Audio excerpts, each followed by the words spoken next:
bro, the devil always gotta get mentioned oh my god, that messed with my ears, bro. What the hell? I'm just standing in front of your door with a knife in her hand. Oh my ears. Oh my, what's your bop? You know what I'm saying? And I proceeded through there at first.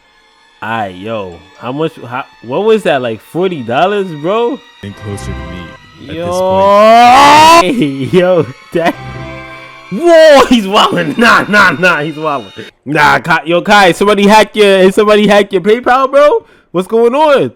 Before the video start, make sure you go follow my Twitch. This is where everything go down. That's where we going crazy at, playing scary games, all types of games, GTA, RP. We're gonna be doing a lot of, you know what I'm saying? A whole lot of EAs, whole lot. Right.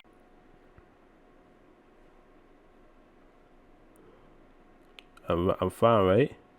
I'm waiting for y'all to tell me that I'm fine before I just click it and then I sound like a robot or something. Y'all gotta realize there's a delay between what I say and what y'all type, so I'm just waiting. Probably like 10-second delay, I think. Now I'm Gucci. I got you. This story happened when I moved back to Tokyo. I ain't gonna lie, y'all need to put some headphones on right now. Put some headphones on. Put your volume all the way up. Why? Cause they got some. Why? This story happened when I moved back to Tokyo from the US in 2016. Tokyo crazy. I'm originally from Japan, but my parents and I moved to the United States when I was just 6 years old. On the first day in a new high school, I was really shy and I was rather new to the community. I considered myself a rather shy person. I was a kid. Hold on, it's supposed to be a nigga? Like Ojo's side is supposed to be a nigga? Yeah, I ain't gonna lie, I don't like no nigga, you know? You know what I'm saying? I ain't judging, I don't like no nigga. In a new area. It was the first day of school, and I sat down on an appropriate looking school bench and looked around me. I instantly noticed a girl waving and walking towards me. Her name was Ami, and we would soon become great friends in the future. She later introduced me to her friend group, and I liked them instantly. They were very positive and extremely nice to me. Yo, everybody in this this world got double, like, look at they don't really got necks. They got my neck. You see how niggas be making fun of my neck, talking about how it's mad big and brother. Yeah, they got my neck. Look at this shit. This shit is crazy. Their names were Suki and Rumigo. And they girls. Before I knew it, I had already found myself a new home. It felt like I was living there my whole life. One sunny day, we were having a picnic during our lunch break. Eventually, the conversation shifted towards urban legends. Suki started telling us about these, and she said they were allegedly real. She told us a scary story about a girl who appeared to be cut in half. Many people reported seeing her at night. Essentially, people claimed they saw a ghost girl with her guts hanging visibly out of her body. While this obviously terrified me, I was always the skeptical kind towards folklore and legends. I personally believed that they were just made for children to behave or something to scare people with. Suki eventually asked her grandfather about the story, and he explained it to her. Apparently, this thing was called the Teke Teke. Legend had it that a girl was murdered by— Out of all names, you gonna name it the fucking Teke Teke. That sounds like some Hawaiian fucking, I don't know. By her classmates on a railroad. Her body was cut in half when they left her on the rails, and a train ran her over. And now, the ghost haunts people who walk by railroads at night. Suki eventually told us this, and there was a short silence. We all looked at each other and laughed out loud, except for Suki. She was dead serious. I told her that she'd been watching too many horror movies, and that things like this just don't exist in real life. We giggled a bit more, but Suki's face remained stone cold. She really believed it. I commended Suki's efforts to scare us, but let her know promptly that she failed. She rolled her eyes, and she seemed visibly upset. I knew she was a big fan of this stuff, but I never thought she'd believe it. She then told us, okay, if you girls are so sure that it's fake, why don't we go test it ourselves? We don't have anything to lose, right? My laughter stopped immediately. While I didn't believe in the legends, I was still hesitant to go out in the middle of the night to some abandoned area. I was willing to prove that ghosts didn't exist, but not that badly. I had no problem proving Suki wrong, but crazy people and animals in the middle of the night were an actual threat. So, are we going to some abandoned canal or a sketchy location to prove this? I asked Suki. No, the trial will take place in our school, Suki said. I let out a sigh of relief. I mean, it was our school. We've all been there before, and there's plenty of people at all hours. So, what will we do? I asked Suki. Suki told us that we would be trying to summon a girl named Hanako-san. The urban legend regarding Niggas on that voodoo shit talking about summoning motherfuckers. Yo, I ain't gonna lie, bro. I don't know if these supposed to be black motherfuckers. I don't know what this. First of all, every character so far looks like a female. So I don't know if he just don't know how to draw niggas, but that nigga got a problem. Second of all, what's up with niggas? Alright, let me know. For me, alright, let's say there's a myth going on, right? What in God's name tells you, alright, we gonna go somewhere. Mind you, niggas be going in the woods, in the caves, in the motherfucking bat cave, in motherfucking creepy ass house, talking about something. Oh yeah, let's enchant this. Let's call this out let's call spirits. What be wrong with y'all? a girl who committed suicide on the third stall of the third floor of her school. We would have to enter that stall of our school, say her name, and punch 3 times on the stall doors. Then she might appear. We decided to meet after our extracurricular activities in a third floor toilet at around 7 p.m. For context, I joined a few classes where I volunteered to help my art teachers at school. It was a great way to spend my free evenings. Making origami and hanging out with people my age beat being bored at home any day. The extracurricular itself ended at around 7 p.m. So it was a perfect time to meet with the girls in the bathroom. There really weren't going to be any kids to bother us and the school was technically open at this time. And so we proceeded with our plan. Roughly after 7 p.m, we met in the toilet. Suki had already prepared a few candles and warned us not to turn on any lights. She had her hood up. It was already giving me the creeps. We stood in a circle and looked at each other with straight faces. It was starting to look like some sort of cult. At this point, I was already getting creeped out. She rose her finger to her mouth and let us know that we were supposed to be silent during this whole time. She then took a red pencil out of her bag and drew something on the third stall. She told us quietly to hold each other's hands, and we did. We held each other's hands tightly, and Suki started mumbling something under her breath. She then said loudly 3 times, "Hanako-san, can you hear me?" I closed my eyes out of fear. At this point, I even started to doubt myself and believe that something might actually appear. My heart was racing and my palms were sweaty. My legs started to give out. I slowly opened my eyes. Nothing was there. Suki tried a few more times, but after a few more minutes she gave up and we left the stall. I was beyond relieved. Nothing happened. I looked at the other girls and they seemed a bit spooked but relieved as well. Suki finally gave in and said maybe we were right. She put out the candles and we packed our stuff and left. It was already dark outside and I knew my mom would be mad. Exactly. Like you said in the chat. Out of all places, why the niggas is crazy, bro. The bathroom though. The bathroom. Niggas, usually it's the cave, the basement. You know what I'm saying? Might find, a little creepy classroom. Motherfucker talking about a bathroom though. That's when niggas shit and shit. Niggas talking about a bathroom. I forgot to. Bro, I'm wildin', or if let's be real. If you walked up to all three of these motherfuckers, you telling me you be able to identify that one of these is a nigga? Look at all these 3 faces, and you're telling me you can tell that one of these. Wait, they all got boobies. What do you mean? Nah, wait. Oh man, something's going on here. I don't know about. I'm just not saying anything for the culture. I texted her earlier that I would be later than usual. When we left school, I tried to reach inside my backpack and find my phone to text my mom. I shuffled around, but it wasn't there. Damn it, I must have left it on the windowsill of the bathroom. I looked up at that bathroom window, and the thought of going back in there sent chills up my spine. I eventually excused my friends and ran into the building. There was no one there except for me and the janitor working the late shift. I went up the stairs and slowly went by the bathroom doors. So niggas doing this there by was themselves? A dead silence by the opening. No lights were on. I was afraid to go in there. I heard a rumbling noise from the inside. No way I'm going in there, I told myself. But I stopped for a second and thought about it. I'm not gonna leave my phone in there. If I allow that to happen, someone's just gonna take it the next day. And what, I'm gonna allow that to happen because of something fake? And what would I tell to my mom after losing a $1,000 phone? No way. I'm going in. I walked in and saw my phone straight away at the end of the bathroom. I tried turning on a light, but it wasn't working. That's weird. I had no time to waste, so I ran quickly to get my phone. I was happy to have it. But before I turned around and waved to my friends outside, I heard a thudding sound behind me.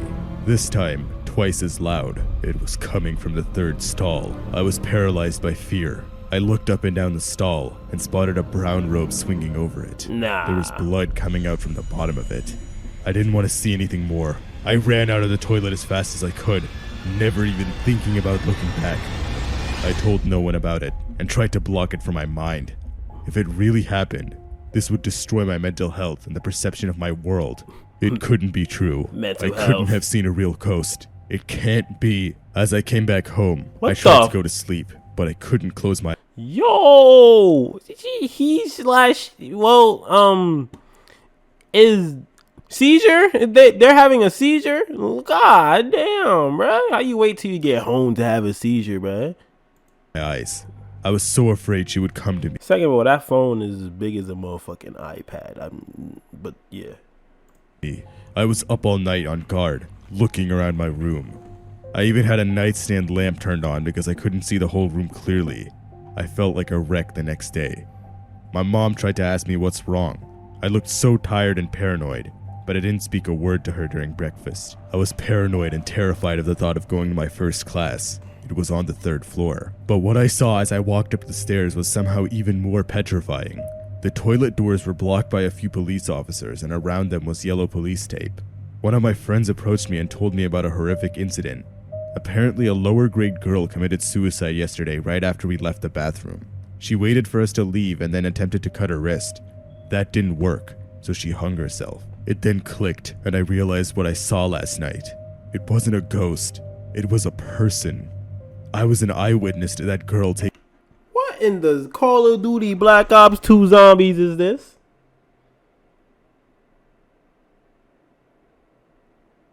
What is this? What is this? Oh my god. Oh my god. Taking her own life, and I did nothing. I couldn't believe I just ran away in anticipation of it being a ghost. I burst into tears, still telling no one that I was there. Afraid of the consequences, I just told my friends that she must have came in there after I retrieved my phone. It may not be a ghost, but the guilt of what happened that night will haunt me for the rest of my life. I always considered myself to be a low-risk type of person. I never really had gotten into any super dangerous or life-threatening situation. But that changed 4 summers ago. You'll believe me by the end of the story when I tell you that this experience changed my life forever. We were just let out on break by our school, and my friends were eager to go and do something stupid as usual. I was the responsible one of the group, if you will. It was honestly quite surprising that I even hung out with these adrenaline junkies. I was never a risk taker. I would always... Nah, this nigga changing genders, bro. I don't know if it was the hair or something, but he actually like a nigga now. Before, he was looking like, you know what I'm saying? Word. I ain't gonna say too much. Consider the consequences to my action before I took them.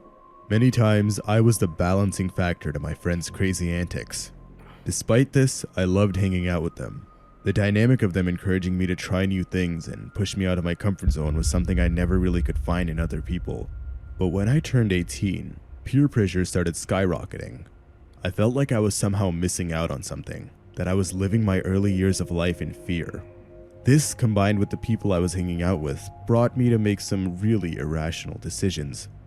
Whether that be shoplifting or driving with them at incredibly high speeds, I caught myself constantly trying out new, irresponsible decisions. School shooter activity is crazy. Doing stupid things is what I largely blame for what happened to me. Summertime hit and the temperature was starting to skyrocket. While most teenagers went to a friend or neighbor's pool to swim, we wanted to try something a little different. There was a nearby water reserve which was strictly prohibited to swim in. During the daytime, security patrolled the area and made sure no one jumped in that water. But at nighttime, it was open to anyone brave enough to swim among the various dangerous fish over there. My friends wanted to go there and take a dip with me, cool off during the hot Korean night. Rumor had it that the lake was haunted and that a lot of sketchy things have happened there. This, of course, only strengthened our urge to go there and take a swim late at night. Of course, I was hesitant at first, but as peer pressure crept in, I went along with it. We arrived at the lake around midnight. We were already in our swimsuits. There were some lights around the complex, but the lake was pitch dark. It was impossible to see where you were even swimming or standing or how deep the water was. Any of the said large marine life in the lake were going to be impossible to spot. This really frightened me. Sure, I was opening up to taking new risks, but this was really pushing that as well. After a lot of convincing from my friends, we all headed to the lake. One of my friends guided us through the shrubs. We used a large pocket knife to cut down the leaves and somehow make our way through the fence. When we got to the lake, I reluctantly got in. It really wasn't that bad at first. The water was quite nice and it was a lot of fun swimming in the dark with my friends. We kept swimming around for about 15 minutes while cracking jokes and making fun of each other. But as we were swimming, I noticed something, specifically someone out in the distance. I saw a mystic white figure out in the distance. It quickly faded away in the water. Nah. I shrugged it off as maybe just some light reflecting and kept swimming. I'll stab Eventually, my friends wanted to do a dare and see who would go out farthest in the lake at night. Not being in my best decision-making mindset. Well, this is what I'm talking about. You know what I'm saying? I don't know if he messed up on his coloring, but this is not black people activity. Who the fuck is racing is he who could go the furthest in some random ass lake in the middle of nowhere? Mind you, you just saw a ghost and you about to participate. You know what I'm saying? People like this is asking for death at this point. You know what I'm saying? This nigga make no sense. I agreed, but Second of all, you telling me fix my posture. You lucky. My posture was messed up. I was looking like an ostrich. made sure to stay relatively close to the shore and grab onto a small concrete wall. Something deep inside me still felt off about the whole idea, but I went through with it. We all swam as far as we could. Several of my friends stopped halfway. The water was several meters deep at this point. At that point, it was just me and two of my other friends in the lake. We started swimming back, but as I was heading back, I noticed something under the water. It seemed to be a person under there. I looked closer at what it could possibly be and felt a tugging on my foot. Get the fuck I out of tried here. to look around and see what was happening, but the tugging just got harder and harder. I tried to wriggle out and see what could be doing this. Was I stuck on something? Why was it pulling me downwards? At this point, I was screaming and panicking. My friends noticed and started quickly swimming towards me. I tried grabbing at my feet, but something pushed my hands away. At this point, my head was completely under the water. I was losing oxygen, and I was losing it fast. My life was flashing before me, confusion and fear running through my mind, adrenaline pumping through my veins. I tried to make sense of the situation, but I couldn't. There was no way this was some large fish or lake shark. Nah. It felt like a human arm was pulling at my ankle downwards. My friends were trying to pull me up towards the surface. Nah, but it was fast. no What they use. expect at I this even point. felt some of my friends trying to kick down or thrash at whatever was pulling me down, but even that didn't work. Eventually, I felt a sharp pain at my foot and started to black out. Still confused as to who or what was trying to drown me. I woke up at the hospital a day later, completely unaware of my surroundings. Part of me wanted to believe that this was some sort of bad dream. As I started to panic and try and leave the bed, a nurse and doctor walked in along with some of my friends and they calmed me down. They explained to me everything that happened. I asked them what was pulling me down in the lake and they didn't have a clear answer. The doctors and nurses said it was most likely some sort of lake shark or predatory fish. Apparently they can get very Nigga said lake shark, like the lake, what is it called? The lake nose monster? That Scooby-Doo shit? Nigga talking about motherfucking lake shark. large and extremely heavy and are certainly powerful enough to yank down a person of my size. But that's when I asked them, how exactly did they get me out of the water? The nurse looked down at my foot and that's when I noticed it. Most of my foot was removed. All of my toes were gone and the side Nah, this nigga's missing toes, bro. This is crazy. This nigga went to the lake and came back with no fucking toes. Mind you, decided, what the, wait, this, first of all, he got 2 toes, but 4 nails. Then he got warts on his shit. Motherfucker side of his foot chopped off. Nah, he all types of fuck. Oh my god. side of my foot was mutilated. I turned pale. I couldn't believe it. I didn't want to see it. The nurse explained to me that my friends had to use the large pocket knife they had on hand and cut a large part of my foot off in order to save me. She said I would most likely have died if they didn't do so, as those fish don't tend to let go of their jaws. I was devastated and in complete disbelief. A few days later, my friends checked in on me to see how I was doing. We eventually discussed what happened. My friend explained to me that when they rushed towards me, they saw what seemed to be a human hand pulling me down in the water. They tried pulling me, but the arm was just too powerful. They even tried hitting at it or cutting it, but it didn't seem to work. As a last resort, they had to amputate part of my foot. Nigga said that shit like a triceratops. Dude, like a triceratops is crazy. They explained to me the legend of the Mulguishin. As per Korean legend, vengeful spirits that were taken from this world too early often sought violent actions against unsuspecting victims. The lake we were swimming at was apparently a common spot for the mafia to execute people and dump their bodies too. They often lurk where their bodies are left and try and subject people to the same form of death. In the case of a water ghost, they drag you down and never let go. This explained everything. The person I saw in the distance, the ghostly silhouette in the water, the feeling of the human hand on my ankle. My friends tried to explain to the police and doctors that this was some sort of paranormal activity and that it didn't look like a fish at all. But the emergency services obviously did not believe us. As indicated by the signs around the lake, this area was known for large and aggressive marine life, and to them that was the most reasonable explanation. After all, why would they believe a group of trespassing teenagers? Currently, I walk with a prosthetic. I still get nightmares about what happened that night. My foot is a painful reminder every day of what happened to me and how it could. What's up, Ron? We watched that scary stuff today, feel me? All I know is niggas getting their toes chopped off. You only got 2 toes. If you tell me to fix my posture one more time, I'ma break your back. Hey, yo, boy! Have avoided it. We should never have gone in there in the first place.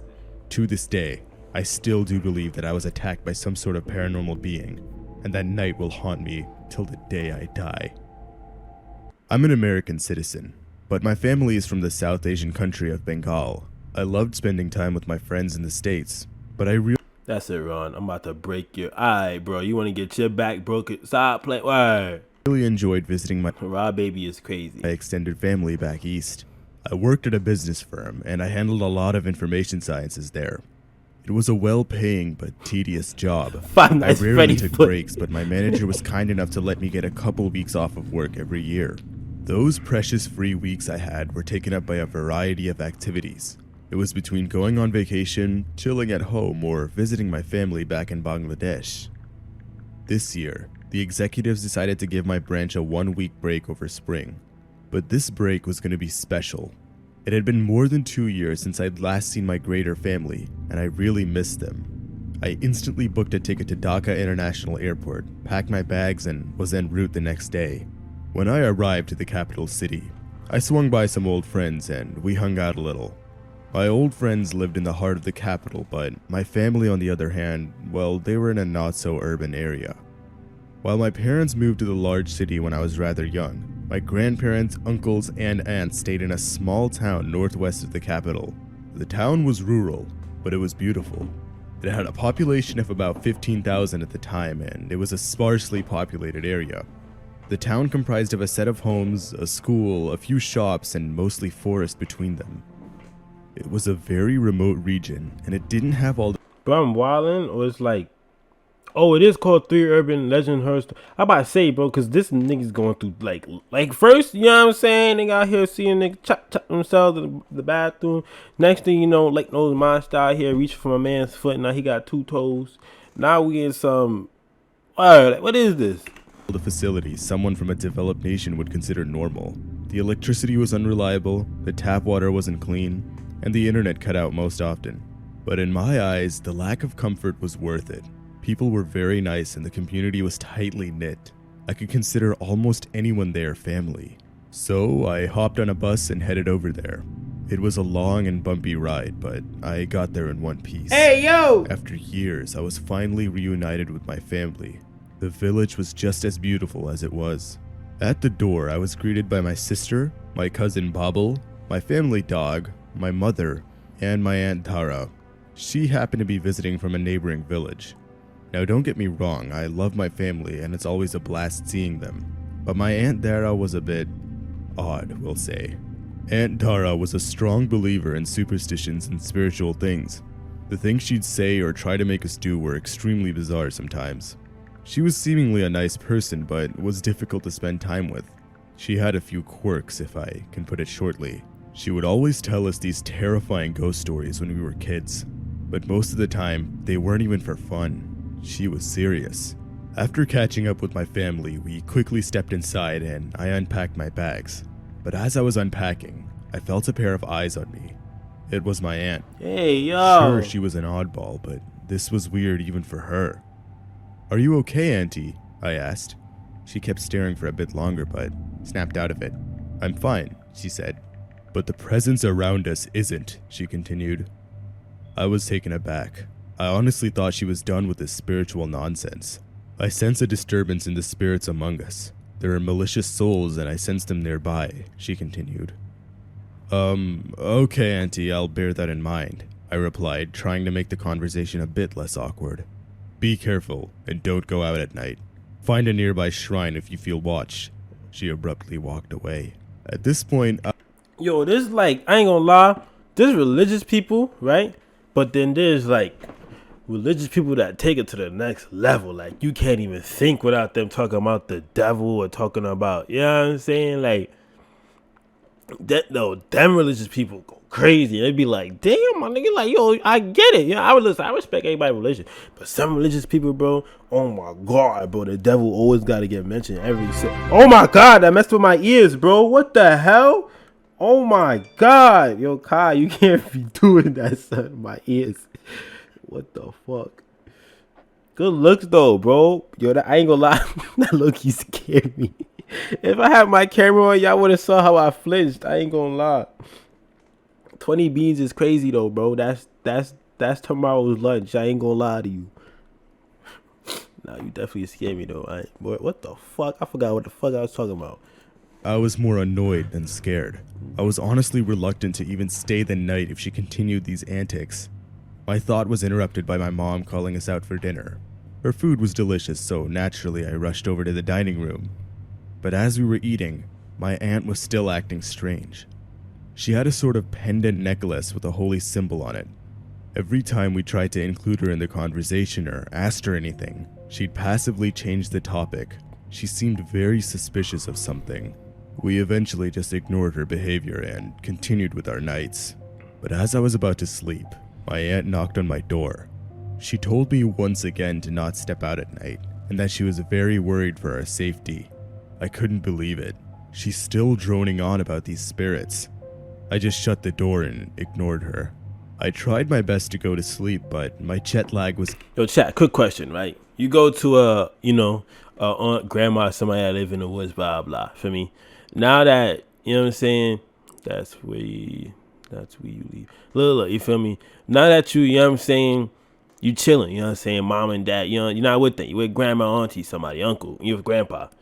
Let's say you sleeping, you feel me? Grandma, you wake up, grandma just standing in front of your door with a knife in her hand. Oh my ears! Nah, this nigga's playing with me, bro. Oh my God, bro.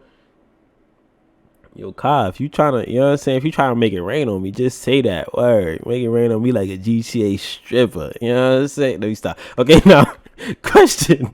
If you know what I'm saying, if y'all just chilling at grandma and grandpa, but nah, good looks, Kai. You got to grandma and grandpa, and next thing you know, you wake up and grandma's just standing at the doorway, lights off. You just see her figure, and she just standing with a knife. What you doing? Let me know what you doing. I want to know what y'all doing. I want to see the chat. I want to see what y'all gonna do if grandma just standing there with a knife. You know what I'm saying, in the middle of the night. I'm gonna get the dose shit. I ain't gonna lie. Grandma gonna have to get the Mac chopper lock special word. She gonna catch a hand, an elbow, all that. She catching everything and every word. Like she words. I'll play on me, grandma. It's keeping me up. Bangladesh was about 13 hours ahead of the grandma catching a desk. It's crazy. US West Coast, and my body clock was completely flipped. I tried watching some videos on my phone in hopes of passing time. Oh my! Nah, this nigga Kai, bro. Yo, Kai, what's your bop? You know what I'm saying? What's your bop? About to break this nigga like a piggy bank. What's his bop? Nah, I ain't gonna lie, Kai blessing me. You know what I'm saying? I ain't gonna lie, Kai. This nigga says self-defense. He catching the Floyd hook. Internet eventually cut out, and it was just me alone in a dark room. I thought about going out on a night walk, but then remembered what my aunt said. I didn't believe in that stuff, but part of me was telling me that it may actually be a bad idea going out at this hour. But my boredom was getting to me, and I said hell with it. My dog awoke to the sound of me stepping outside and started acting up. At first I thought he was just cranky and tired, but he seemed to growl at me as I got closer to the door. That was odd. I ventured out anyways. As I stepped out, I felt the crisp air hit my skin. The village didn't have many streetlights, and it was all engulfed in forest. There was a trail over to the side of the street my house was on, and I proceeded through there. Alright, yo, how much? What was that? Like $40, bro? If you miss me, just say that, bro. Oh my god. Yo, at this point, Kai, why you ain't sub? You might as well sub. Nigga out here making it rain. You basically subbed like how many times, my nigga? Like fucking how much times? You subbed like 8 times, bro. Basically, sub is only like $4.99, something like that, or like $5 or something like that. Nah, I hit you with the 30. Nah, Kai really blessed. What's your bop? YouTube must be paying you. Alright. First, nothing unusual seemed to be occurring. The sound of the crickets roared as I walked through the wilderness on a dirt path. But as I was walking, I felt watched. I tried to shrug it off as my aunt getting to me, but I almost felt a chill going up my spine. I kept hearing a loud voice coming from a distance behind me. It seemed to be an owl. But as the hooting of the owl got closer and closer, there seemed to be something seriously wrong with it. The owl hoots were almost human. The sounds the owl made kept switching back and forth from an actual owl to what seemed to be a person impersonating one. The hooting got louder and louder, but I never noticed an owl in sight. I surveyed my surroundings and saw a misty black figure in the shadows. It quickly vanished behind a tree. I kept scanning up and down the trees to find out what was around me, and I noticed a silhouette of an owl in a tree, but as I blinked, it disappeared again. What was happening? Was it my eyes still adjusting to the dark? Maybe my jet lag was getting to me. The hooting suddenly stopped, and the forest was dead silent. My breath sounded like a roar. I slowly looked over my shoulder only to see it. In the darkness, I made out an owl sitting in a tree. The owl somehow morphed itself into a shadowy humanoid ghost form. I couldn't believe my eyes. I didn't want to believe my eyes. The misty creature slowly morphed around and started shifting from tree to tree, getting closer to me. Yo! It's like I can't be mad, you know what I'm saying? It's like, damn, Kai, word. But then it's like, damn, Kai, word. You know what I'm saying? Damn, Kai. Yo, I ain't gonna lie, Kai. When I see you, you know what I'm saying? I'm gonna have, word. You know what I'm saying? I'm gonna have to, word. I ain't word. Just know when I see you, I'm gonna see you, nigga. You know what you paying for, nigga? Word. Nigga said ban this. Why would I ban a nigga for giving me money? Are you crazy? Are you crazy? Nigga said, bro, make him earn his way back. Nah, niggas is ruthless. I sprinted as hard as I could, adrenaline rushing through every ounce of my body. I heard the hooting start again behind me, this time like it was angry. I kept sprinting out of the woods. I ran. I looked towards my parents' house. Nigga said, "Then Kai, you rich?" Yeah. Couldn't think of anywhere else I could hide. When I got to my house, before I could even say anything, my aunt was waiting by the front door. She dragged me in. The creature was still following me. I could hear voices at the edge of the forest where my house was. My aunt quickly took me over to her house's shrine and kept me there between a few idols. I waited and waited, confused and terrified. Eventually, the sun rose.